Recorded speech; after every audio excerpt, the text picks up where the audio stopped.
ਸਤਿ ਸ਼੍ਰੀ ਅਕਾਲ ਜੀ। ਪੰਜਾਬੀ ਗੁਮਨਾਮ ਦੇ ਵਿੱਚ ਸਾਰਿਆਂ ਦਾ ਨਿੱਘਾ ਸਵਾਗਤ ਹੈ। ਮੈਂ ਤੁਹਾਡਾ ਦੋਸਤ ਤੇ ਹੋਸਟ ਪਰਮਜੀਤ ਸਿੰਘ ਪਾਗਨਾ। ਸਭ ਤੋਂ ਪਹਿਲਾਂ ਨਿਗਾਹ ਮਾਰਦੇ ਆ ਅੱਜ ਦੀਆਂ ਮੁੱਖ ਖਬਰਾਂ ਤੇ ਉਸ ਤੋਂ ਬਾਅਦ ਗੱਲ ਕਰਾਂਗੇ ਵਿਸਥਾਰ। ਕੇਜਰੀਵਾਲ ਦੀ ਮਦਦ ਲਈ ਅਮਿਤ ਸ਼ਾਹ ਵੱਲੋਂ ਵੱਡਾ ਐਲਾਨ। ਪਤੰਜਲੀ ਨੇ ਕੀਤਾ ਕਰੋਨਾ ਦੀ ਦਵਾਈ ਲੱਭਣ ਦਾ ਦਾਅਵਾ। ਸੋਸ਼ਲ ਮੀਡੀਆ ਤੇ ਹੋ ਰਹੀ ਆ ਖੂਬ ਆਲੋਚਨਾ। ਕੀ ਸ਼ਰਾਬ ਦੇ ਠੇਕਿਆਂ ਵਾਲੇ ਜ਼ਿਆਦਾ ਟੈਕਸ ਦਿੰਦੇ ਨੇ ਜਿਨ੍ਹਾਂ ਤੇ ਲਾਕਡਾਊਨ ਦਾ ਕੋਈ ਅਸਰ ਨਹੀਂ। ਪੰਜਾਬ 'ਚ 7055 ਡਾਕਟਰ ਤੇ ਹੋਰ ਸਟਾਫ ਦੀ ਭਰਤੀ ਹੋਵੇਗੀ ਜਲਦ। ਬਲਵੀਰ ਸਿੱਧੂ। ਆਖਰ ਕਿਉਂ ਕੀਤਾ ਸੁਸ਼ਾਂਤ ਸਿੰਘ ਰਾਜਪੂਤ ਨੇ ਸੁਸਾਈਡ, ਵੱਡਾ ਖੁਲਾਸਾ। ਕੋਰੋਨਾ ਤਬਾਹੀ ਵਾਲੇ ਰਾਤ 24 ਘੰਟਿਆਂ 'ਚ 12,000 ਨਵੇਂ ਕੇਸ ਤੇ 311 ਲੋਕਾਂ ਦੀ ਹੋਈ ਮੌਤ। ਕੇਂਦਰੀ ਗ੍ਰਹਿ ਮੰਤਰੀ ਅਮਿਤ ਸ਼ਾਹ ਨੇ ਦਿੱਲੀ ਦੇ ਵਿੱਚ ਕੱਲ ਕੋਰੋਨਾ ਵਾਇਰਸ ਨੂੰ ਲੈ ਕੇ ਦਿੱਲੀ ਦੇ ਮੁੱਖ ਮੰਤਰੀ ਅਰਵਿੰਦ ਕੇਜਰੀਵਾਲ ਤੇ ਐਲਜੀ ਅਨਿਲ ਬੈਜਲ ਦੇ ਨਾਲ ਇੱਕ ਸਰਬ ਸਾਂਝੀ ਬੈਠਕ ਕੀਤੀ ਹੈ। ਦਿੱਲੀ ਦੇ ਵਿੱਚ ਕੋਰੋਨਾ ਵਾਇਰਸ ਮਹਾਮਾਰੀ ਦਿਨ ਪ੍ਰਤੀ ਦਿਨ ਵਧਦੀ ਜਾ ਰਹੀ ਹੈ, ਜੋ ਇੱਕ ਵੱਡਾ ਚਿੰਤਾ ਦਾ ਵਿਸ਼ਾ ਬਣਿਆ ਹੋਇਆ।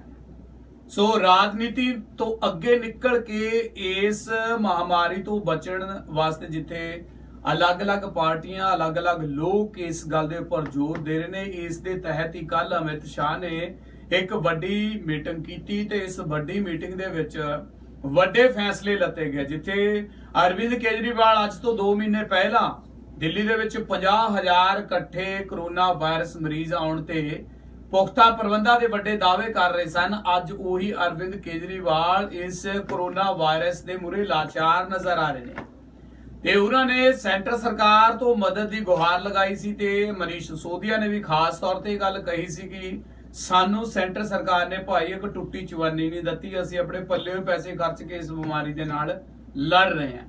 ਤੇ ਕੱਲ ਅਮਿਤ ਸ਼ਾਹ ਨੇ ਬੈਠਕ ਕੀਤੀ ਹੈ, ਬੜੀ ਖਾਸ ਬੈਠਕ। ਬੇਸ਼ੱਕ ਅਮਿਤ ਸ਼ਾਹ ਨੇ ਆਮ ਆਦਮੀ ਪਾਰਟੀ ਦੇ ਹੱਕਾਂ ਵਾਲੇ ਪਾਸੇ ਨੂੰ ਗੱਲਾਂ ਘੱਟ ਕੀਤੀਆਂ, ਪਰ ਅਨਿਲ ਬੈਜਲ ਜੋ ਐਲਜੀ ਨੇ, ਇਹ ਦਿੱਲੀ ਵਾਲਿਆਂ ਵਾਸਤੇ ਇੱਕ ਚੰਗੀ ਗੱਲ ਹੈ ਕਿ ਅਨਿਲ ਬੈਜਲ ਜਿਹੜੇ ਕਿ ਉਹ ਦਿੱਲੀ ਦੇ ਵਿੱਚ ਰਾਜਪਾਲ ਦੀ ਕੁਰਸੀ ਤੇ ਨੇ। ਅਕਸਰ ਕਈ ਮਾਮਲਿਆਂ ਦੇ ਵਿੱਚ ਅਰਵਿੰਦ ਕੇਜਰੀਵਾਲ ਦੇ ਨਾਲ ਐਲਜੀ ਦੀ ਤੂੰ ਮੈਂ ਹੋ ਚੁੱਕੀ ਹੈ। ਤਾਜ਼ਾ ਮਾਮਲਾ ਜਿਹੜਾ ਪਿੱਛੇ ਹੁਣ ਨਿਕਲ ਕੇ ਆਇਆ ਸੀ, ਉਹਦੇ ਵਿੱਚ ਅਰਵਿੰਦ ਕੇਜਰੀਵਾਲ ਨੇ ਗੱਲ ਕਹੀ ਸੀ ਕਿ ਭਾਈ ਜਿਹੜੇ ਦਿੱਲੀ ਦੇ ਨਹੀਂ ਆ ਉਹਨਾਂ ਨੂੰ ਅਸੀਂ ਦਿੱਲੀ ਦੇ ਹਸਪਤਾਲਾਂ 'ਚ ਇਲਾਜ ਉਹਨਾਂ ਦਾ ਨਹੀਂ ਕਰ ਸਕਦੇ, ਉਹਨਾਂ ਨੂੰ ਆਪਣੇ ਸੂਬਿਆਂ ਜਾ ਕੇ ਇਲਾਜ ਕਰਾਉਣਾ ਪਊ। ਪਰ ਜਦੋਂ ਅਨਿਲ ਬੈਜਲ ਨੂੰ ਪਤਾ ਚੱਲਿਆ, ਉਹਨਾਂ ਨੇ ਕਿਹਾ ਭਾਈ ਇਹ ਜਿਹੜਾ ਫਰਮਾਨ ਹੈ ਇਹਨੂੰ ਅਸੀਂ ਮੰਨ ਨਹੀਂ ਸਕਦੇ, ਇਹਦੇ ਤੇ ਕੋਈ ਪਰਮਿਸ਼ਨ ਨਹੀਂ ਦਿੱਤੀ ਜਾਊਗੀ। ਜਿਹੜਾ ਬੰਦਾ ਜਿਹੜੇ ਮਰਜ਼ੀ ਸੂਬੇ ਦਾ ਹੋਵੇ ਉਹਦਾ ਇਲਾਜ ਹੋਊਗਾ।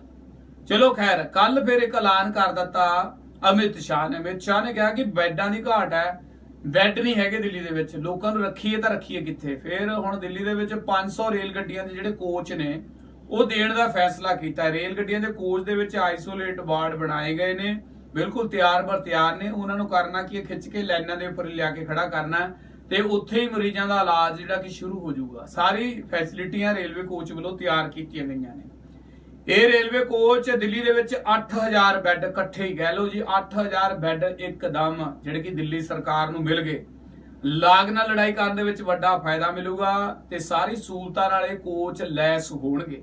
ਇਹਦੇ ਨਾਲ ਦਿੱਲੀ ਸਰਕਾਰ ਮਰੀਜ਼ਾਂ ਨੂੰ, ਦੋਨਾਂ ਨੂੰ, ਦਿੱਲੀ ਸਰਕਾਰ ਤੇ ਮਰੀਜ਼ਾਂ ਨੂੰ ਵੱਡੀ ਰਾਹਤ ਮਿਲੀ ਹੈ ਕਿ ਭਾਈ ਚਲੋ 8,000 ਬੈੱਡ ਚਾਹੇ ਮੋਦੀ ਸਰਕਾਰ ਵੱਲੋਂ ਆਏ ਪਰ ਦਿੱਲੀ ਦੇ ਲੋਕਾਂ ਦੇ ਹੱਕ 'ਚ ਆ ਗਏ। ਤੇ ਅਗਲੇ 2 ਦਿਨਾਂ ਵਿੱਚ ਦਿੱਲੀ ਦੇ ਅੰਦਰ ਕਰੋਨਾ ਟੈਸਟ ਦੀ ਜਦੋਂ ਗੱਲ ਕੀਤੀ ਤਾਂ ਕਹਿੰਦੇ ਭਾਈ ਜੋ ਟੈਸਟ ਹੁਣ ਕੇਜਰੀਵਾਲ ਕਰੀ ਜਾਂਦਾ ਹੈ ਇਹਦੇ ਨਾਲੋਂ ਅਸੀਂ ਦੁੱਗਣੇ ਕਰ ਦਾਂਗੇ। ਦੁੱਗਣੇ ਟੈਸਟ ਕਰਨ ਦੀ ਗੱਲ ਵੀ ਕੀਤੀ ਹੈ ਤੇ ਅਗਲੇ 6 ਦਿਨਾਂ ਬਾਅਦ ਕਹਿੰਦੇ ਜੀ ਅਸੀਂ ਇਹਨਾਂ ਨੂੰ ਤਿੱਗਣੇ ਕਰ ਦਾਂਗੇ। ਸਾਰੇ ਲੋਕਾਂ ਦੀ ਸਿਹਤ ਦਾ ਖਾਸ ਖਿਆਲ ਰੱਖਿਆ ਜਾਊਗਾ। ਘਰ ਘਰ ਜਾ ਕੇ ਲੋਕਾਂ ਦੇ ਟੈਸਟ ਕੀਤੇ ਜਾਣਗੇ। ਕਿਸੇ ਨੂੰ ਕਿਸੇ ਪਾਸੇ ਲੋੜ ਜਾਣ ਦੀ ਹੈ ਨਹੀਂ, ਕਿਤੇ ਭੱਜਣ ਦੀ ਲੋੜ ਨਹੀਂ। ਆਰੋਗਿਆ ਸੇਤੂ ਐਪ ਹਰੇਕ ਬੰਦੇ ਦੇ ਮੋਬਾਈਲ 'ਚ ਅਸੀਂ ਕਰਾਵਾਂਗੇ ਡਾਊਨਲੋਡ। ਅਮਿਤ ਸ਼ਾਹ ਕਹਿੰਦਾ ਭਾਈ ਦਿੱਲੀ ਦੇ ਵਿੱਚ ਛੋਟੇ ਜਿਹੜੇ ਹਸਪਤਾਲ ਨੇ ਕੋਵਿਡ ਮਹਾਮਾਰੀ ਕਰਕੇ ਇਹਨਾਂ ਨੂੰ ਸਾਰੇ ਜੋ ਦਿਸ਼ਾ ਨਿਰਦੇਸ਼ ਹੁਣ ਜਾਰੀ ਕਰ ਦਿੱਤੇ ਗਏ, ਸੀਨੀਅਰ ਡਾਕਟਰਾਂ ਦੀ ਟੀਮ ਗਠਨ ਕਰਤੀ। ਸੋ ਕੁੱਲ ਮਿਲਾ ਕੇ ਕਹਿ ਸਕਦੇ ਹਾਂ ਜੀ ਇਸ ਮੀਟਿੰਗ ਦੇ ਵਿੱਚ ਇਹ ਸਾਬਤ ਹੋ ਗਿਆ ਕਿ ਜੇਕਰ ਸਰਕਾਰਾਂ ਚਾਹਣ ਤਾਂ ਰਾਜਨੀਤੀ ਤੋਂ ਹਟ ਕੇ ਹਰੇਕ ਕੰਮ ਨੂੰ ਸਿੱਧੇ ਰਾਹ ਪਾ ਸਕਦੀਆਂ। ਤੇ ਇਹੀ ਜਿਹੜਾ ਇੱਕ ਵੱਡਾ ਰਿਜ਼ਲਟ ਕੱਲ ਦਿੱਲੀ ਦੇ ਵਿੱਚ ਦੇਖਣ ਨੂੰ ਮਿਲਿਆ, ਜਿੱਥੇ 8,000 ਰੇਲ ਗੱਡੀ ਦੇ ਕੋਚ ਬੈੱਡ ਆਈਸੋਲੇਸ਼ਨ ਵਾਲੇ ਦਿੱਲੀ ਸਰਕਾਰ ਨੂੰ ਮਿਲ ਗਏ। ਟੈਸਟਾਂ ਦੀ ਜੋ ਪਰਮਿਸ਼ਨ ਹੈ ਉਹ ਜ਼ਿਆਦਾ ਹੋ ਗਈ ਹੈ, 3 ਦਿਨਾਂ ਤਿੱਗਣੇ ਹੋ ਜਾਣੇ 6 ਦਿਨਾਂ ਬਾਅਦ। सो ये चंगी गल है। खैर चलो एक होर बहुत मजेदार खबर तुहाडे वास्ते लैके आए हैं। पतंजलि बाबा रामदेव का एक बड़ा प्रोडक्ट है जी पतंजलि। इन्होंने एक बड़ा दावा करता।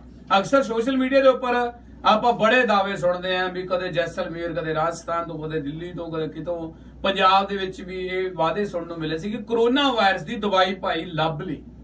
पंजाब दे विच जलंधर दे विच नीटू शटराणे ने बड़ा रौला पाया सी, कहंदा भाई मैं कोरोना वायरस की दवाई बना ली, ये दवाई का एक चिमचा खाओ, दवाई कहंदे जी तुहाडा कोरोना वायरस भजा दूगी।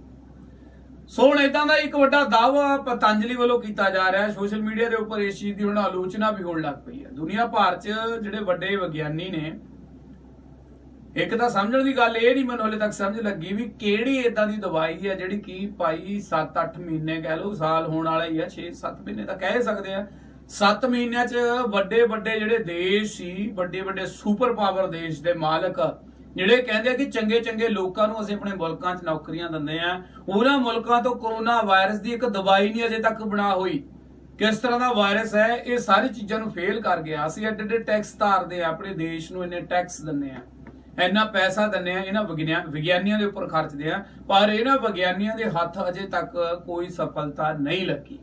ਇਹ ਵੀ ਇੱਕ ਚਿੰਤਾ ਦਾ ਵਿਸ਼ਾ ਹੈ ਕਿ ਅਸੀਂ ਆਪਣੇ ਟੈਕਸ ਧਾਰ ਕੇ WHO वर्गिया बड़िया बड़िया जिहड़ियां कि संस्थावां ने उन्हां कोल नहीं अजे तक ये टीका विकसित होया, कोई टीका या दवाई अजे तक विकसित नहीं होया। पर उत्थे पतंजलि आयुर्वेदिक लिमिटेड के सह संस्थापक ते कार्यकारी अधिकारी CEO आचार्य बालकृष्ण ने दावा करता, कहंदे भाई साडी कंपनी ने COVID-19 दी आयुर्वेदिक दवाई तैयार कर ली।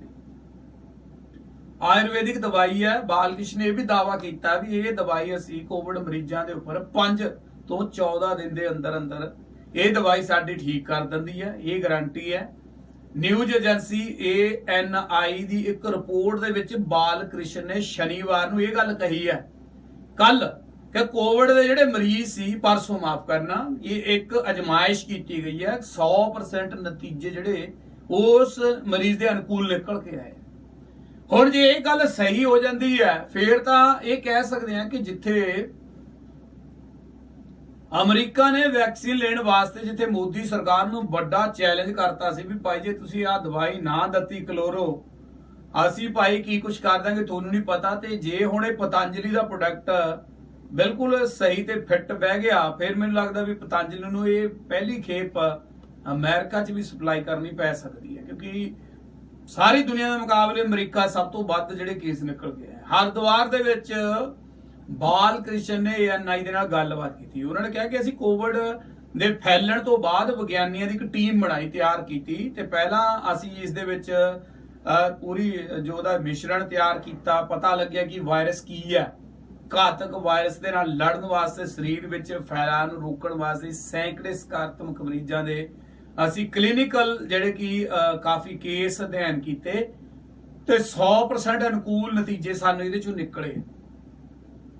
बाबा रामदेव दियां जड़ी बूटियां दी दवाई जो कंपनी है पतंजलि आयुर्वेदिक, इन्हें कोरोना महामारी दा इलाज लभण दा दावा करता ते उधर पतंजलि दे इस दावे तो बाद सोशल मीडिया दे उपर लोकां ने भाई मजाक बनाउणा शुरू करता। चर्चा छिड़ गई, लोगों ने ट्विटर के उपर जाके दूसरे सोशल मीडिया प्लेटफॉर्म के उपर जाके गल्लां बातां करनियां शुरू करतियां। पतंजलि का बायकॉट करन दा फैसला भी कई लोगों ने कर लिया। बायकॉट #बायकॉट पतंजलि बायकॉट करन दी गल की जा रही है। ये ट्रेंड हो रहा जी बकायदा। हुण देखना होगा कि वाकई बाबा रामदेव ने इस दवाई की खोज कर ली, क्योंकि नीटू शटराणे के उपर भाई ये परचा हो गया। हुण देखना होगा भी जे दवाई सही है तो ठीक है, जे नहीं सही हुई की फिर भाई ये पर भी परचा होगा। एक बड़ा सवाल है, देखना आने वाले टाइम की बनता है। हुण कैप्टन अमरिंदर सिंह की गल करते हैं जी। पंजाब दे विच शनिवार ते ऐतवार ते दूजियां जिहड़ियां छुट्टियां सरकारी होणगियां, उदन राजा कैप्टन अमरिंदर सिंह कहते हैं बई लॉकडाउन किया जाऊगा, वीकली लॉकडाउन, वीकेंड लॉकडाउन, अलग अलग तरह के नाम जिहड़े सुनने मिल रहे हैं। भारत विच कोरोना का वायरस का प्रकोप बढ़ रहा है। कैप्टन अमरिंदर सिंह ने इस गल की भी चिंता, भाई दिल्ली तो हुण पंजाब नूं लोग बड़े आउण लग गए। ਕਿਤੇ ਪੰਜਾਬ ਦੇ ਵਿੱਚ ਵੀ ਭਾਈ ਇਹ ਵੱਡਾ ਵਾਇਰਸ ਨਾ ਫੈਲ ਜੇ। 6500 ਗੱਡੀਆਂ ਪੰਜਾਬ ਦੇ ਵਿੱਚ ਸ਼ਨੀਵਾਰ ਵਾਲੇ ਦਿਨ ਐਂਟਰ ਹੋਈਆਂ, 20,000 ਬੰਦਾ ਜਿਹੜਾ ਪੰਜਾਬ 'ਚ ਆ ਗਿਆ। ਉਸ ਤੋਂ ਬਾਅਦ ਪੁਖਤਾ ਕਦਮ ਹੁਣ ਸਰਕਾਰ ਨੇ ਚੱਕੇ ਆ, ਪਰ ਜਿੱਥੇ ਹੁਣ ਲੋਕਡਾਊਨ ਲੱਗਿਆ ਇਸ ਦੇ ਵਿੱਚ ਹੁਣ ਲੋਕਾਂ ਦੇ ਦੁਕਾਨਦਾਰਾਂ ਦੇ ਵਿੱਚ ਇੱਕ ਗੱਲ ਨੂੰ ਲੈ ਕੇ ਵੱਡਾ ਰੋਹ ਹੈ ਕਿ ਸ਼ਰਾਬ ਦੇ ਠੇਕੇਦਾਰ ਕੀ ਜ਼ਿਆਦਾ ਟੈਕਸ ਦਿੰਦੇ ਆ, ਜਿਸ ਕਰਕੇ ਲੋਕਡਾਊਨ ਦਾ ਅਸਰ ਉਹਨਾਂ ਦੇ ਉੱਪਰ ਜ਼ਿਆਦਾ ਨਹੀਂ ਹੁੰਦਾ। ਇਹ ਸਵਾਲ ਹੈ। ਭਾਰੀ ਮੁਸ਼ਕਿਲਾਂ ਦਾ ਸਾਹਮਣਾ ਕਰ ਰਹੇ ਛੋਟੇ ਉਦਯੋਗ, ਲਘੂ ਉਦਯੋਗ, ਇਹ ਟੁੱਟ ਚੁੱਕੇ ਆ ਪੂਰੀ ਤਰ੍ਹਾਂ। ਦੁਕਾਨਦਾਰਾਂ ਨੇ ਆਪਣੀ ਦੁਕਾਨਾਂ ਬੰਦ ਕਰਤੀਆਂ, ਪਰ ਸਰਕਾਰੀ ਠੇਕੇ ਅਜੇ ਤਾਂ ਖੁੱਲੇ ਆ। ਠੇਕੇ ਖੁੱਲੇ ਆ। ਲੋਕ ਕਹਿੰਦੇ ਸਾਡੇ ਸਮਝ ਤੋਂ ਬਾਹਰ ਹੈ ਵੀ ਸ਼ਰਾਬ ਦੇ ਠੇਕੇ ਹੀ ਕਿਉਂ ਖੁੱਲੇ ਆ? ਕੀ ਸ਼ਰਾਬ ਦੇ ਠੇਕੇ ਦੇ ਉੱਪਰ ਨਹੀਂ ਕਰੋਨਾ ਵਾਇਰਸ ਜਾ ਸਕਦਾ? ਸਾਡੀ ਦੁਕਾਨ ਤੇ ਹੀ ਕਰੋਨਾ ਵਾਇਰਸ ਆਊਗਾ। 5 ਵਜੇ ਦੁਕਾਨ ਬੰਦ ਹੋਗੀ ਤਾਂ ਕੀ 6 ਵਜੇ ਕਰੋਨਾ ਸਾਡੀ ਦੁਕਾਨ ਤੇ ਆ ਜਾਊਗਾ? 7:30 ਵਜੇ ਸਾਡੀ ਦੁਕਾਨ ਤੇ ਆ ਜਾਊਗਾ? 8 ਵਜੇ ਸਾਡੀ ਦੁਕਾਨ ਤੇ ਆਊਗਾ? ਕਿ ਸ਼ਰਾਬ ਦੇ ਠੇਕੇ ਦੇ ਉੱਪਰ ਨਹੀਂ ਇਹ ਜਾਊਗਾ? ਟੈਕਸ ਉਹ ਦਿੰਦੇ ਨਹੀਂ। ਸਾਡੇ ਜਿਹੜੇ ਟੈਕਸ ਹੈ, ਸਾਡੇ ਟੈਕਸ ਨਹੀਂ। ਸਾਡੇ ਟੈਕਸਾਂ ਨਾਲ ਕੀ ਸਰਕਾਰ ਦੀ ਭਰਪਾਈ ਨਹੀਂ ਹੁੰਦੀ? ਉਹਨਾਂ ਦਾ ਕਹਿਣਾ ਕਿ ਐਕਸਾਈਜ਼ ਵਿੱਚੋਂ ਰੋਜੀ ਰੋਟੀ ਜੇ ਉਹਨਾਂ ਦੀ ਸਰਕਾਰ ਦੀ ਚੱਲਦੀ ਹੈ, ਉਹਨਾਂ ਨੂੰ ਟੈਕਸ ਉੱਥੇ ਆਉਂਦਾ, ਤਾਂ ਵਪਾਰੀਆਂ ਨੂੰ ਟੈਕਸ ਜਿਹੜਾ ਲੱਗ ਰਿਹਾ ਭਾਈ ਇਹਨੂੰ ਬੰਦ ਕਰੋ। ਗੱਲ ਵੀ ਠੀਕ ਹੈ। ਹੁਣ ਵਪਾਰੀ ਵੀ GST ਪਰ ਦਿੰਦੇ ਆ ਭਾਈ ਸਰਕਾਰ ਨੂੰ, ਹੋਰ ਦੂਜੇ ਟੈਕਸ ਜਿਹੜੇ ਦਿੰਦੇ ਆ ਸਰਕਾਰ ਨੂੰ, ਵਪਾਰੀ ਟੈਕਸ ਲਾ ਦਿੰਦੇ ਆ, ਬਿਜਲੀ ਦਾ ਬਿੱਲ ਭਰਦੇ ਆ, ਦੁਕਾਨਾਂ ਦੇ ਟੈਕਸ, ਹਾਊਸ ਟੈਕਸ, ਹੋਰ ਕਾਫੀ ਟੈਕਸ ਜਿਹੜੇ ਉਹ ਕਹਿੰਦੇ ਭਾਈ GST ਛੱਡ ਦੋ, ਅਸੀਂ ਭਾਈ ਦੁਕਾਨਾਂ ਚਾਹੇ ਸਾਰਾ ਦਿਨ ਬੰਦ ਕਰਾ ਲਓ। ਸ਼ਲਾਘਾ ਕੀਤੀ ਹੈ ਇਸ ਕਦਮ ਦੀ ਕਿ ਚਲੋ ਭਾਈ ਚੰਗੀ ਗੱਲ ਆ, ਜੇ ਲਾਕਡਾਊਨ ਕੈਪਟਨ ਅਮਰਿੰਦਰ ਸਿੰਘ ਨੇ ਲਾਇਆ ਤਾਂ ਚੰਗੀ ਗੱਲ ਆ, ਪਰ ਸਾਰਿਆਂ ਵਾਸਤੇ ਤਾਂ ਹੋਣਾ ਚਾਹੀਦਾ। ਜੇ 2 ਦਿਨ ਭਾਈ ਦੂਜੀਆਂ ਦੁਕਾਨਾਂ ਬੰਦ ਆ ਤਾਂ ਠੇਕੇ ਵੀ 2 ਦਿਨ ਬੰਦ ਹੋਣੇ ਚਾਹੀਦੇ ਆ। ਹੁਣ ਪੰਜਾਬ ਦੇ ਵਿੱਚ ਵੇਰਕਾ ਸਾਹਿਬ ਦਾ ਮੈਂ ਇੱਕ ਬਿਆਨ ਸੁਣਿਆ ਸੀ। ਵੇਰਕਾ ਸਾਹਿਬ ਕਹਿੰਦੇ ਭਾਈ ਪੰਜਾਬ 'ਚ ਕਿਉਂ ਤੁਹਾਨੂੰ ਸ਼ਰਾਬ ਦੇ ਠੇਕੇ ਨਜ਼ਰ ਆਈ ਜਾਂਦੇ ਆ? ਪੰਜਾਬ ਦੇ ਵਿੱਚ ਕਿਉਂ ਤੁਸੀਂ ਕਹੀ ਜਾਂਦੇ ਸ਼ਰਾਬ ਦੇ ਠੇਕੇ ਖੁੱਲੇ, ਜਦੋਂ ਕਿ ਹਰਿਆਣੇ 'ਚ ਵੀ ਖੁੱਲੇ ਆ, ਹਿਮਾਚਲ 'ਚ ਵੀ ਖੁੱਲੇ ਆ, ਦੂਜੇ ਸਟੇਟਾਂ 'ਚ ਵੀ ਖੁੱਲੇ ਆ, ਉੱਥੇ ਕਿਉਂ ਨਹੀਂ ਰੌਲਾ ਪੈਂਦਾ? ਪਰ ਗੱਲ ਵੀ ਉਹਨਾਂ ਦੀ ਸਹੀ ਆ। ਉਹ ਕਹਿੰਦੇ ਦਿੱਲੀ 'ਚ ਵੀ ਤਾਂ ਖੁੱਲੇ ਆ, ਦਿੱਲੀ ਵਾਲਿਆਂ ਨੂੰ ਕਿਉਂ ਨਹੀਂ ਕਹਿੰਦੇ? ਪਰ ਉੱਥੇ ਹੀ ਸਾਡੇ ਪੰਜਾਬ ਦੇ ਮੁੱਖ ਮੰਤਰੀ ਕੈਪਟਨ ਅਮਰਿੰਦਰ ਸਿੰਘ ਕਹਿੰਦੇ ਆ ਭਾਈ ਸਾਡੀ ਤਾਂ ਸ਼ਰਾਬ ਦੇ ਨਾਲ ਹੀ ਸਰਕਾਰ ਚੱਲਦੀ ਹੈ। ਸਰਕਾਰ ਨੂੰ ਜਿੰਨਾ ਪੈਸਾ ਸ਼ਰਾਬ ਤੋਂ ਆਉਂਦਾ ਹੈ ਹੋਰ ਕਿਸੇ ਕਿੱਤੇ 'ਚ ਆਉਂਦਾ ਹੀ ਨਹੀਂ। ਹੁਣ ਹੋਰ ਪੈਸਾ ਆਉਣਾ ਕਿੱਥੋਂ ਹੈ? ਵਿਰੋਧੀਆਂ ਦੇ ਮੂੰਹੋਂ ਸੁਣ ਲਓ ਪੈਸਾ ਕਿੱਥੇ ਰੁਕਿਆ ਹੋਇਆ ਉਹ ਦੱਸ ਦੇਣਗੇ। ਕਿਉਂਕਿ ਜੇ ਮਾਈਨਿੰਗ ਦੀ ਗੱਲ ਕੀਤੀ ਜਾਵੇ, ਕੇਬਲ ਆਪਰੇਟਿੰਗ ਦੀ ਗੱਲ ਕੀਤੀ ਜਾਵੇ, ਬਿਜਲੀ ਮਹਿਕਮੇ ਦੀ ਗੱਲ ਕੀਤੀ ਜਾਵੇ ਤਾਂ ਕੱਲੀ ਗੱਲ ਤੁਸੀਂ ਮੇਰੇ ਨਾਲੋਂ ਜ਼ਿਆਦਾ ਚੰਗੀ ਤਰ੍ਹਾਂ ਜਾਣਦੇ। ਹੁਣ ਲੋਕਾਂ ਦਾ ਕਹਿਣਾ ਹੈ ਕਿ ਭਾਈ ਕਰੋਨਾ ਵਾਇਰਸ ਨੂੰ ਜ਼ਰੂਰ ਤਰਕ ਉਹਨਾਂ ਦਾ ਆਪਣਾ ਹੈ ਕਿ ਭਾਈ ਦੁਕਾਨਾਂ ਬੰਦ ਕੀਤੀਆਂ, ਐਤਵਾਰ ਸ਼ਨੀਵਾਰ ਲਾਕਡਾਊਨ ਲਾਇਆ, ਬਾਕੀ ਜਨਤਕ ਛੁੱਟੀਆਂ ਤੇ ਵੀ ਲਾਕਡਾਊਨ ਲਾਤਾ। ਪਰ ਦੁਕਾਨਦਾਰ ਕਹਿੰਦੇ ਆ ਭਾਈ ਸ਼ਨੀਵਾਰ 5 ਵਜੇ ਤੱਕ, ਐਤਵਾਰ ਸਾਰਾ ਦਿਨ ਦੁਕਾਨਾਂ ਬੰਦ ਰੱਖ ਕੇ ਸਾਡਾ ਕਾਰੋਬਾਰ ਕਿੱਦਾਂ ਚੱਲੂਗਾ? ਸੋ ਇਹਦੇ ਪਰ ਵੀ ਕੈਪਟਨ ਅਮਰਿੰਦਰ ਸਿੰਘ ਨੂੰ ਕੁਝ ਸੋਚਣਾ ਪੈਣਾ, ਕਿਉਂਕਿ ਕੱਲ ਆਸਕ #ਕੈਪਟਨ ਇਸ ਪ੍ਰੋਗਰਾਮ 'ਚ ਕੈਪਟਨ ਅਮਰਿੰਦਰ ਸਿੰਘ ਨੇ ਲੋਕਾਂ ਦੀ ਗੱਲਾਂ ਦੇ ਜਵਾਬ ਦਿੱਤੇ ਆ। ਉਹ ਕਹਿੰਦੇ ਭਾਈ ਮੈਂ ਮਜਬੂਰ ਹੈ, ਮੈਨੂੰ ਚੰਗਾ ਨਹੀਂ ਲੱਗਦਾ ਲਾਕਡਾਊਨ ਲਾਉਣਾ, ਪੰਜਾਬ ਦੇ ਵਿੱਚ ਵੀ ਲਾਕਡਾਊਨ ਲੱਗਣਾ ਚਾਹੀਦਾ, ਪਰ ਕੀ ਕਰਾਂ ਮਜਬੂਰ ਹੈ, ਕਰੋਨਾ ਵਾਇਰਸ ਵੱਧ ਹੀ ਇੰਨਾ ਗਿਆ ਜਿਸ ਕਰਕੇ ਮੈਨੂੰ ਭਾਈ ਇਹ ਕਦਮ ਚੱਕਣੇ ਪੈ ਰਹੇ ਆ। ਪਰ ਸ਼ਰਾਬ ਦੇ ਠੇਕਿਆਂ ਦੇ ਬਾਰੇ ਚ ਆ ਕੇ ਫਿਰ ਕੈਪਟਨ ਸਾਹਿਬ ਪਤਾ ਨਹੀਂ ਕਿਉਂ ਫਿਰ ਉਹ ਉਧਰਲੇ ਪਾਸੇ ਨੂੰ ਕਦਮ ਕਿਉਂ ਨਹੀਂ ਬੋਲੇ ਤੇਜ਼ੀ ਨਾਲ ਚੱਕਦੇ। ਖੈਰ ਹੁਣ ਆਪਾਂ ਗੱਲ ਕਰਦੇ ਹਾਂ ਪੰਜਾਬ ਦੇ ਸਿਹਤ ਵਿਭਾਗ ਦੀਆਂ ਗੱਲਾਂ, ਕੁਝ ਸਿਸਟਮ ਦੀਆਂ, ਜਿੱਥੇ ਬਲਵੀਰ ਸਿੱਧੂ ਸਾਹਿਬ ਨੇ ਇੱਕ ਵੱਡਾ ਐਲਾਨ ਕਰਤਾ। ਉਹ ਕਹਿੰਦੇ ਭਾਈ 7055 ਡਾਕਟਰ ਹੋ ਜਾਓ ਤਿਆਰ, ਆਪਾਂ ਤੁਹਾਡੀ ਭਰਤੀ ਕਰਨੀ ਹੈ।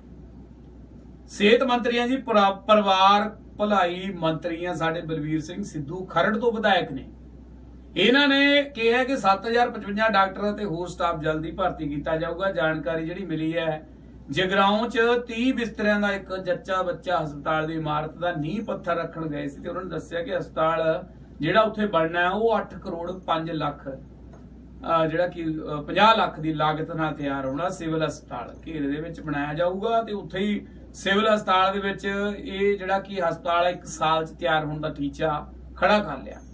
ਸਿੱਧੂ ਨੇ ਦੱਸਿਆ ਕਿ ਕੈਪਟਨ ਅਮਰਿੰਦਰ ਸਿੰਘ ਦੀ ਅਗਵਾਈ ਵਿੱਚ ਸੂਬੇ ਦੇ ਅੰਦਰ ਸੂਬੇ ਦੇ ਲੋਕਾਂ ਨੂੰ ਸਰਵੋਤਮ ਸਿਹਤ ਸਹੂਲਤ ਦੇਣ ਵਾਸਤੇ ਇਹ ਸਾਰੇ ਦ੍ਰਿੜ ਜਿਹੜੇ ਕਦਮ ਚੱਕੇ ਗਏ ਨੇ। ਪਿੰਡਾਂ ਵਿੱਚ, ਸ਼ਹਿਰਾਂ ਵਿੱਚ, ਸਾਰੇ ਪਾਸੇ ਜਿਹੜੀ ਕਿ ਡਾਕਟਰੀ ਸਹੂਲਤਾਂ ਚੰਗੀ ਹੋਊਗੀ। ਚਲੋ ਖੈਰ ਇੱਕ ਗੱਲ ਇਹ ਮੰਨਣੀ ਪੈਣੀ ਹੈ ਕੈਪਟਨ ਅਮਰਿੰਦਰ ਸਿੰਘ ਦੀ, ਲਾਕਡਾਊਨ ਲਾਉਣ ਸਭ ਤੋਂ ਮੂਹਰੇ ਸੀ ਕੈਪਟਨ ਅਮਰਿੰਦਰ ਸਿੰਘ ਦੀ ਸਰਕਾਰ ਨੇ। ਕਰਫਿਊ ਸਭ ਤੋਂ ਪਹਿਲਾਂ ਲਾਇਆ ਤੇ ਉਸੇ ਦਾ ਇੱਕ ਵੱਡਾ ਨਤੀਜਾ ਵੀ ਹੈ ਕਿ ਪੰਜਾਬ 'ਚ ਅੱਜ ਕਰੋਨਾ ਵਾਇਰਸ ਦੀ ਮਹਾਮਾਰੀ ਬਿਲਕੁਲ ਘੱਟ ਹੈ। ਨਾ ਮਾਤਰ ਹੀ ਕਹਿ ਸਕਦੇ ਆ। ਖੈਰ ਉਹਦੇ ਮੁਕਾਬਲੇ ਜੇ ਦਿੱਲੀ ਮਹਾਰਾਸ਼ਟਰ ਦੀ ਗੱਲ ਕੀਤੀ ਜਾਵੇ, ਸਾਡਾ ਗਵਾਂਢੀ ਸੂਬਾ ਹਰਿਆਣੇ ਦੀ ਗੱਲ ਕੀਤੀ ਜਾਵੇ, ਤਾਂ ਉੱਥੇ ਪੰਜਾਬ ਨਾਲੋਂ ਹਾਲਾਤ ਕਿਤੇ ਜ਼ਿਆਦਾ ਖਰਾਬ ਹੋ ਚੁੱਕੇ ਆ। ਇਸ ਚੀਜ਼ ਦੀ ਸ਼ਾਬਾਸ਼ੀ ਹੈ ਕੈਪਟਨ ਅਮਰਿੰਦਰ ਸਿੰਘ ਦੀ ਸਰਕਾਰ ਦੀ, ਉਹਨਾਂ ਦੇ ਸਿਹਤ ਸਹੂਲਤਾਂ ਦੀ, ਉਹਨਾਂ ਦੇ ਡਾਕਟਰੀ ਟੀਮਾਂ ਦੀ, ਸਫਾਈ ਕਰਮਚਾਰੀਆਂ ਦੀ, ਪੰਜਾਬ ਦੇ ਲੋਕਾਂ ਦੀ, ਕਿ ਉਹਨਾਂ ਨੇ ਇੰਨਾ ਕੰਪਰੋਮਾਈਜ਼ ਕੀਤਾ ਇੱਕ ਦੂਜੀ ਚੀਜ਼ ਦੇ ਨਾਲ। ਤੇ ਹੁਣ ਡਾਕਟਰਾਂ ਦੀ ਘਾਟ ਹੈ। 7055 ਡਾਕਟਰ ਕਹਿੰਦੇ ਜੀ ਅਸੀਂ ਭਰਨੇ ਆ, ਇਹ ਡਾਕਟਰ ਹੁਣ ਕਹਿੰਦੇ ਜੀ ਅਸੀਂ ਭਰਤੀ ਕਰਾਂਗੇ। ਉਸ ਤੋਂ ਬਾਅਦ ਫਿਰ ਜਿਹੜਾ ਕਿ ਅੱਗੇ ਆਉਣ ਵਾਲਾ ਸਿਸਟਮ ਹੋਰ ਮਜ਼ਬੂਤ ਕੀਤਾ ਜਾਊਗਾ। ਸਟਾਫ ਦੇ ਵਿੱਚ 500 ਮੈਡੀਕਲ ਅਫਸਰ, 500 specialist doctor, para medical staff ਦੇ ANMs, ਮਲਟੀਪਲਸ ਜਿਹੜੇ ਹੈਲਥ ਵਰਕਰਸ ਨੇ, ਨਰਸਿੰਗ ਟ੍ਰੇਨਿੰਗ ਟੈਕਨੀਕਲ ਸਟਾਫ ਤੇ ਹੋਰ ਦੂਜੇ ਲੋਕਾਂ ਨੂੰ ਸ਼ਾਮਲ ਕੀਤਾ ਜਾਊਗਾ। ਚਲੋ ਖੈਰ ਪੰਜਾਬ ਦੇ ਵਿੱਚ ਇਹ ਕਹਿ ਸਕਦੇ ਹਾਂ ਚਲੋ ਡਾਕਟਰਾਂ ਦੀ ਦੇ ਨਰਸਾਂ ਦੀ ਜਾਂ ਹੋਰ ਦੂਜਾ ਸਟਾਫ ਦੀ ਤਾਂ ਚਲੋ ਕਿਸਮਤ ਕਹਿ ਲਓ ਖੁੱਲ ਗਈ ਥੋੜੀ ਜੀ। ਨਹੀਂ ਤਾਂ ਸਾਡੇ ਪੰਜਾਬ ਦੇ ਵਿੱਚ ETT ਦੇ ਜਿਹੜੇ ਮਾਸਟਰ ਨੇ, ETT ਅਧਿਆਪਕ ਨੇ, ਉਹ ਵਿਚਾਰੇ ਅੱਜ ਵੀ ਇਸ ਉਮੀਦ ਦੇ ਨਾਲ ਟਕਟਕੀ ਲਾ ਕੇ ਬੈਠੇ ਕਿ ਆਉਣ ਵਾਲੇ ਦਿਨਾਂ 'ਚ ਸ਼ਾਇਦ ਕੈਪਟਨ ਅਮਰਿੰਦਰ ਸਿੰਘ ਅਧਿਆਪਕਾਂ ਦੀ ਵੀ ਭਰਤੀ ਕਰਨ, ਪਰ ਹਜੇ COVID-19 ਕਰਕੇ ਸ਼ਾਇਦ ਇਹ ਕੰਮ ਨਾ ਹੋ ਸਕੇ, ਕਿਉਂਕਿ ਹਾਲੇ ਤਾਂ ਸਕੂਲੇ ਬੰਦ ਹੈ, ਮਾਸਟਰਾਂ ਦੀ ਹਜੇ ਜ਼ਰੂਰਤ ਹੈ ਨਹੀਂ, ਅਧਿਆਪਕਾਂ ਦੀ ਜ਼ਰੂਰਤ ਹੈ ਨਹੀਂ, ਹਜੇ ਡਾਕਟਰਾਂ ਦੀ ਜ਼ਰੂਰਤ ਹੈ। ਇਸ ਕਰਕੇ ਇਹ ਜਿਹੜਾ ਮਾਮਲਾ ਹੈ ਹਜੇ ਠੰਡਾ ਹੀ ਹੈ। ਇੱਕ ਵੱਡੀ ਖਬਰ, ਸੁਸ਼ਾਂਤ ਸਿੰਘ ਰਾਜਪੂਤ ਨੇ ਸੁਸਾਈਡ ਕਰ ਲਿੱਤਾ। ਬਾਲੀਵੁੱਡ ਦੇ ਵਿੱਚ ਪਤਾ ਨਹੀਂ ਕੀ ਗੱਲ ਹੈ, ਜਦੋਂ ਦਾ ਕਰੋਨਾ ਵਾਇਰਸ ਦਾ ਪ੍ਰਕੋਪ ਹੋਇਆ, ਬਾਲੀਵੁੱਡ ਦੇ ਕਾਫੀ ਵੱਡੇ ਦਿੱਗਜ ਜਿਹੜੇ ਕਲਾਕਾਰ ਨੇ, ਅਦਾਕਾਰ ਨੇ, ਉਹ ਸਾਨੂੰ ਛੱਡ ਕੇ ਚਲੇ ਗਏ। ਬੇਸ਼ੱਕ ਸੰਗੀਤਕ ਦੁਨੀਆ ਦੀ ਗੱਲ ਕਰੀਏ, ਅਦਾਕਾਰੀ ਦੀ ਗੱਲ ਕਰੀਏ, ਸੁਸ਼ਾਂਤ ਸਿੰਘ ਰਾਜਪੂਤ ਮੁੰਬਈ ਦੇ ਵਿੱਚ ਬਾਂਦਰਾ 'ਚ ਆਪਣੇ ਘਰ ਦੇ ਅੰਦਰ ਖੁਦਕੁਸ਼ੀ ਉਹਨਾਂ ਨੇ ਕਰ ਲਿੱਤੀ। ਪੁਲਿਸ ਨੇ ਹੁਣ ਜਾਂਚ ਕੀਤੀ ਹੈ, ਹਜੇ ਵੀ ਡਾਕਟਰ ਤੇ ਪੁਲਿਸ ਉਹਨਾਂ ਦੇ ਘਰ 'ਚ ਮੌਜੂਦ ਹੈ। ਜੋ ਲੇਟੈਸਟ ਅਪਡੇਟ ਹੈ ਮੇਰੇ ਕੋਲ, ਉਹਦੇ ਵਿੱਚ ਦੱਸਿਆ ਗਿਆ ਹੈ ਕਿ ਪੁਲਿਸ ਨੇ ਉੱਥੇ, ਡਾਕਟਰਾਂ ਨੇ ਉੱਥੇ ਜੋ ਜਾਂਚ ਕੀਤੀ ਹੈ ਉਹਦੇ ਦੱਸਿਆ ਕਿ ਭਾਈ ਸੁਸ਼ਾਂਤ ਸਿੰਘ ਰਾਜਪੂਤ ਡਿਪਰੈਸ਼ਨ ਦੇ ਵਿੱਚ ਸੀ। ਕੀ ਇਹ ਡਿਪਰੈਸ਼ਨ ਲੋਕਡਾਊਨ ਦਾ ਸੀ? ਕੀ ਕੋਈ ਵੱਡੀ ਪ੍ਰੋਬਲਮ ਸੀ? ਕੀ ਕੋਈ ਗੱਲਾਂ ਸੀ? ਇਹਦੀ ਜਾਂਚ ਪੁਲਿਸ ਅਜੇ ਕਰੀ ਜਾਂਦੀ ਹੈ, ਪਰ ਜੋ ਦਸਤਾਵੇਜ਼, ਜੋ ਦਵਾਈਆਂ ਉਹਨਾਂ ਦੇ ਘਰੋਂ ਮਿਲੀਆਂ, ਉਹਦੇ ਆਧਾਰ ਦੇ ਉੱਪਰ ਪੁਲਿਸ ਨੇ ਦੱਸਿਆ ਕਿ ਡਿਪਰੈਸ਼ਨ 'ਚ ਜਾਣ ਕਰਕੇ ਸੁਸ਼ਾਂਤ ਸਿੰਘ ਰਾਜਪੂਤ ਨੇ ਵੱਡਾ ਕਦਮ ਚੱਕ ਲਿੱਤਾ। ਕੋਈ ਸੁਸਾਈਡ ਨੋਟ ਬਰਾਮਦ ਨਹੀਂ ਹੋਇਆ ਘਰ ਦੇ ਵਿੱਚ। ਉਹ ਸੁਸ਼ਾਂਤ ਸਿੰਘ ਰਾਜਪੂਤ ਦੀ ਖੁਦਕੁਸ਼ੀ ਕਰਨ ਦਾ ਕੀ ਕਾਰਨ ਅਜੇ ਤੱਕ ਪਤਾ ਨਹੀਂ ਲੱਗਿਆ, ਪਰ ਇਹ ਗੱਲ ਜਿਹੜੀ ਆ ਲੋਕਾਂ ਨੂੰ ਅਜੇ ਹਜਮ ਨਹੀਂ ਹੋ ਰਹੀ ਕਿ ਭਾਈ ਉਹਨੇ ਖੁਦਕੁਸ਼ੀ ਕਰ ਕਿਉਂ ਲੱਤੀ। ਇਹਦੇ ਚੋਂ ਅਜੇ ਲੇਪਾ ਪੋਚੀ ਜੋ ਚੱਲ ਰਹੀ ਹੈ, ਇਹਦੇ ਚ ਦੇਖਿਆ ਜਾ ਰਿਹਾ ਹੈ। ਉਹ ਛੇਤੀ ਉਮੀਦ ਕੀਤੀ ਜਾ ਰਹੀ ਕਿ ਰਿਪੋਰਟਾਂ ਨਿਕਲ ਕੇ ਆਉਣਗੀਆਂ, ਪਰ ਕਿਤੇ ਨਾ ਕਿਤੇ ਕਿਹਾ ਜਾ ਸਕਦਾ ਕਿ ਮੁੰਬਈ ਦੇ ਵਿੱਚ ਪਹਿਲਾਂ ਪੰਜਾਬ ਦਾ ਵੀ ਇੱਕ ਅਦਾਕਾਰ ਸੀ ਜਿਹੜਾ ਉੱਥੇ ਰਹਿੰਦਾ ਸੀ, ਉਹ ਵੀ ਇਸ ਕਰੋਨਾ ਮਹਾਮਾਰੀ ਦੇ ਚੱਲਦਿਆਂ ਖੁਦਕੁਸ਼ੀ ਕਰ ਗਿਆ ਸੀ। ਸੋ ਇਸ ਬਾਰੇ ਜਿੱਥੇ ਪੰਜਾਬ ਸਰਕਾਰ ਨੇ ਕੱਲ ਐਲਾਨ ਕਰ ਦਿੱਤਾ ਵੀ ਭਾਈ ਸ਼ੂਟਿੰਗਾਂ ਤੁਸੀਂ ਕਰ ਸਕਦੇ ਆ, ਫਿਲਮ ਇੰਡਸਟਰੀ ਚੱਲ ਸਕਦੀ ਹੈ, ਪਰ ਜਿਵੇਂ ਹਰੇਕ ਕਾਰੋਬਾਰ ਚੱਲਣਾ ਜ਼ਰੂਰੀ ਆ, ਉਵੇਂ ਹੀ ਟੀਵੀ ਤੇ ਫਿਲਮ ਉਦਯੋਗ ਵੀ ਚੱਲਣਾ ਬੜਾ ਜ਼ਰੂਰੀ ਹੈ। ਇਸ ਉਦਯੋਗ ਦੇ ਨਾਲ ਵੀ ਬੜੇ ਲੋਕ ਜੁੜੇ ਹੋਏ ਨੇ ਜਿਹੜੇ ਕਿ ਕਿਸੇ ਨੂੰ ਨਾ ਕਹਿ ਕੇ ਚੁੱਪ ਚਪੀਤੇ ਇਸ ਦੁਨੀਆ ਨੂੰ ਅਲਵਿਦਾ ਕਹਿ ਕੇ ਚਲੇ ਗਏ। ਸੋ ਇੱਥੇ ਵੀ ਇਸ ਤਰ੍ਹਾਂ ਦਾ ਕੁਝ ਰਿਜ਼ਲਟ ਨਿਕਲ ਕੇ ਆ ਰਿਹਾ। ਸੋ ਜਾਣ ਤੋਂ ਪਹਿਲਾਂ 24 ਘੰਟਿਆਂ ਦੇ ਵਿੱਚ ਰਿਪੋਰਟ ਜੋ ਇੰਡੀਆ 'ਚ ਨਿਕਲ ਕੇ ਆ ਰਹੀ ਹੈ, ਉਹਦੇ ਵਿੱਚ 12,000 ਦੇ ਕਰੀਬ ਨਵੇਂ ਕੇਸ ਜਿਹੜੇ ਨਿਕਲ ਕੇ ਆਏ ਨੇ। 311 ਲੋਕ ਜਿਹੜੇ ਕਿ ਇਸ ਬਿਮਾਰੀ ਨਾਲ ਲੜਦੇ ਆਪਣੀ ਜਾਨ ਦੇ ਚੁੱਕੇ ਆ। 24 ਘੰਟਿਆਂ ਦੇ ਵਿੱਚ COVID-19 ਦੇ ਹੁਣ ਤੱਕ ਸਭ ਤੋਂ ਵੱਧ ਜਿਹੜੇ 11,929 ਨਵੇਂ ਕੇਸ ਨਿਕਲ ਕੇ ਆਏ। ਇਸ ਵਿੱਚ ਕੋਰੋਨਾ ਪੀੜਤ ਕੇਸ ਜੋ ਨੇ ਹੁਣ ਇਸ ਵਕਤ ਇੰਡੀਆ ਦੇ ਵਿੱਚ 3,20,922 ਖਬਰ ਪੜਨ ਤੱਕ। ਇਸ ਤੋਂ ਅੱਗੇ ਹਲੇ ਹੋਰ ਵੱਧ ਗਏ ਜਾਂ ਘਟ ਗਏ ਉਹ ਨਹੀਂ ਮੈਨੂੰ ਪਤਾ, ਪਰ 311 ਲੋਕਾਂ ਦੀ ਮੌਤ ਹੋ ਗਈ ਹੈ ਤੇ ਜਿਹਦੇ ਵਿੱਚ ਹੁਣ ਕੁੱਲ ਗਿਣਤੀ ਜਿਹੜੀ ਅੱਜ 311 ਅੱਜ ਤੇ ਕੁੱਲ ਮਿਲਾ ਕੇ ਜਿਹੜੇ ਹੁਣ ਤੱਕ ਲੋਕ ਮਰੇ ਨੇ ਉਹਦੇ ਵਿੱਚ 9,195 ਲੋਕ ਆਪਣੀ ਜਾਨ ਗਵਾ ਚੁੱਕੇ ਨੇ ਇਸ ਮਹਾਮਾਰੀ ਤੋਂ। ਸਿਹਤ ਮੰਤਰਾਲੇ ਨੇ ਦੱਸਿਆ ਕਿ ਲਗਾਤਾਰ ਤੀਸਰਾ ਦਿਨ ਦੇਸ਼ ਵਿੱਚ ਕੋਰੋਨਾ ਵਾਇਰਸ ਦੇ 10,000 ਤੋਂ ਵੱਧ ਮਾਮਲੇ ਸਾਹਮਣੇ ਨਿਕਲ ਕੇ ਆਏ ਆ। ਭਾਰਤ ਵਿੱਚ ਲਾਗ ਸਭ ਤੋਂ ਵੱਧ ਪ੍ਰਭਾਵਿਤ, ਚੌਥਾ ਨੰਬਰ ਜਿਹੜਾ ਕਿ ਭਾਰਤ ਦਾ ਆ ਗਿਆ ਸਭ ਤੋਂ ਵੱਧ ਲੌਗ ਵਾਲੇ ਇਸ ਬਿਮਾਰੀ ਵਾਲੇ ਦੇਸ਼ਾਂ ਦੇ ਵਿੱਚ। ਚੌਥੇ ਨੰਬਰ ਤੇ ਭਾਰਤ ਖੜ ਗਿਆ ਕੇ, ਜਿੱਥੇ 2 ਲੱਖ ਇਹ ਕੇਸ ਦਰਜ ਕੀਤੇ ਗਏ ਆ। ਸਿਹਤ ਮੰਤਰਾਲੇ ਨੇ ਦੱਸਿਆ ਕਿ ਦੇਸ਼ ਵਿੱਚ ਕੋਰੋਨਾ ਦੇ ਕੁੱਲ ਮਰੀਜ਼ 3,20,922 ਹੋ ਗਏ। ਵੈਬਸਾਈਟ ਜਿਹੜੀ ਵਰਲਡ ਡੋਮੀਟਰ ਦੇ ਅਨੁਸਾਰ ਭਾਰਤ ਵਿੱਚ ਕੋਰੋਨਾ ਪੀੜਤਾਂ ਦੀ ਗਿਣਤੀ 100 ਤੋਂ 1 ਲੱਖ ਹੋਣ ਵਿੱਚ 64 ਦਿਨ ਲੱਗੇ। ਲਾਕਡਾਊਨ ਲੱਗੇ ਹੋਏ ਸੀ, ਉਦੋਂ ਕਰਫਿਊ ਲੱਗਿਆ ਹੋਇਆ ਸੀ, ਲੋਕ ਪੁਸ਼ ਕਰ ਗਏ ਸੀ, ਬ੍ਰੇਕ ਹੋ ਗਏ ਸੀ, ਸਾਰੇ ਆਪਣੇ ਘਰਾਂ ਦੇ ਵਿੱਚ ਸੀ ਤੇ ਅਗਲੇ 15 ਦਿਨਾਂ ਵਿੱਚ ਇਹ ਗਿਣਤੀ 1 ਲੱਖ ਤੋਂ 2 ਲੱਖ ਹੋ ਗਈ ਜਦੋਂ ਲਾਕਡਾਊਨ ਖੁੱਲਿਆ। ਸਿਹਤ ਮੰਤਰਾਲੇ ਨੇ ਅੱਜ ਜੋ ਆંકੜੇ ਜਾਰੀ ਕੀਤੇ ਆ ਉਹਦੇ ਮੁਤਾਬਕ ਹੁਣ ਤੱਕ ਕਰੋਨਾ ਦੇ 1,45,779 ਸਰਗਰਮ ਕੇਸ ਨੇ, ਜਦੋਂ ਕਿ 1,54,329 ਮਰੀਜ਼ ਤੇ 49.3% ਜਿਹੜੇ ਕਿ ਠੀਕ ਹੋ ਕੇ ਆਪਣੇ ਘਰਾਂ ਨੂੰ ਚਲੇ ਗਏ ਨੇ। ਦੇਸ਼ ਤੋਂ ਬਾਹਰ ਜੋ ਲੋਕ ਨੇ ਅਜੇ ਉਹਨਾਂ ਦੀ ਗਿਣਤੀ ਦਾ ਆંકੜਾ ਗਿਣਿਆ ਨਹੀਂ ਗਿਆ। ਸੋ ਇੱਕ ਵੱਡੀ ਵੈਸ਼ਵਿਕ ਮਹਾਮਾਰੀ ਹੈ, ਇਸ ਤੋਂ ਬਚਣ ਦੀ ਲੋੜ ਹੈ। ਬੇਸ਼ੱਕ ਪੰਜਾਬ ਸਰਕਾਰ ਨੇ ਵੱਡੀਆਂ ਹਦਾਇਤਾਂ ਜਾਰੀ ਕੀਤੀਆਂ, ਅਸੀਂ ਵੀ ਤੁਹਾਨੂੰ ਕਹਿੰਦੇ ਆ ਕਿ ਭਾਈ ਘਰ ਤੋਂ ਬਾਹਰ ਨਿਕਲਣਾ ਸਭ ਤੋਂ ਵਧੀਆ ਇਲਾਜ ਫੇਸ ਮਾਸਕ ਜ਼ਰੂਰ ਲਗਾ ਕੇ ਜਾਓ, ਹੱਥਾਂ ਨੂੰ ਵਾਰ-ਵਾਰ ਧੋਓ ਤੇ ਸੋਸ਼ਲ ਡਿਸਟੈਂਸਿੰਗ ਦਾ ਖਾਸ ਖਿਆਲ ਰੱਖੋ। ਬਿਨਾਂ ਵਜ੍ਹਾ ਬਾਹਰ ਜਾਣ ਦੀ ਕੋਈ ਲੋੜ ਨਹੀਂ ਹੈ। ਜਿਹੜੇ ਕੰਮਕਾਰ ਕਰਨੇ ਨੇ ਉਹ ਤਾਂ ਕਰਨੇ ਹੀ ਆ, ਪਰ ਬੇਵਜ੍ਹਾ ਵੀ ਘੁੰਮਣਾ ਭਾਈ ਖਤਰਨਾਕ ਸਾਬਤ ਹੋ ਸਕਦਾ ਹੈ। ਪੰਜਾਬੀ ਖਬਰਾਂ ਦੇ ਵਿੱਚ ਇਹ ਸੀ ਅੱਜ ਦੀਆਂ ਵੱਡੀਆਂ ਖਬਰਾਂ ਜਿਨ੍ਹਾਂ ਦੇ ਸਿਰਲੇਖ ਤੁਹਾਡੇ ਨਾਲ ਮੈਂ ਸਾਂਝੇ ਕੀਤੇ ਆ, ਤੇ ਹੋਰ ਖਬਰਾਂ ਦੇਖਣੀਆਂ ਸੁਣਨੀਆਂ ਪੜ੍ਹਨੀਆਂ ਤਾਂ ਬਣੇ ਰਹੋ ਆਜ ਨਿਊਜ਼ ਵਾਲਾ। सरदार गुरजीत सिंह, हर समस्या ਦਾ ਸਮਾਧਾਨ ਘਰ ਬੈਠੇ ਕਰਵਾਓ। ਮਨ ਚਾਹਿਆ ਕੰਮ, ਕਾਰੋਬਾਰ ਵਿੱਚ ਰੁਕਾਵਟ, ਵਸ਼ੀਕਰਨ ਕਰਵਾਉਣਾ ਜਾਂ ਤੁੜਵਾਉਣਾ, ਲਵ ਮੈਰਿਜ, ਕਿੱਤਾ ਕਰਵਾਇਆ, ਸੰਤਾਨਹੀਨਤਾ, ਸੱਸ ਨੂੰ ਅਤੇ ਪਤੀ ਪਤਨੀ ਚ ਅਣਬਣ, ਗੁਪਤ ਰੋਗ, ਕੋਰਟ ਕੇਸ, ਤਲਾਕ ਕਰਵਾਉਣਾ ਜਾਂ ਨਾ ਕਰਵਾਉਣਾ, ਖੋ ਚੁੱਕਾ ਪਿਆਰ, ਪਿਆਰ ਵਿੱਚ ਧੋਖਾ, ਸੋਤਨ ਜਾਂ ਦੁਸ਼ਮਣ ਤੋਂ ਛੁਟਕਾਰਾ, हर समस्या ਦਾ ਘਰ ਬੈਠੇ ਸਮਾਧਾਨ ਕਰਵਾਓ। सरदार गुरजीत सिंह, आज ही फोन करो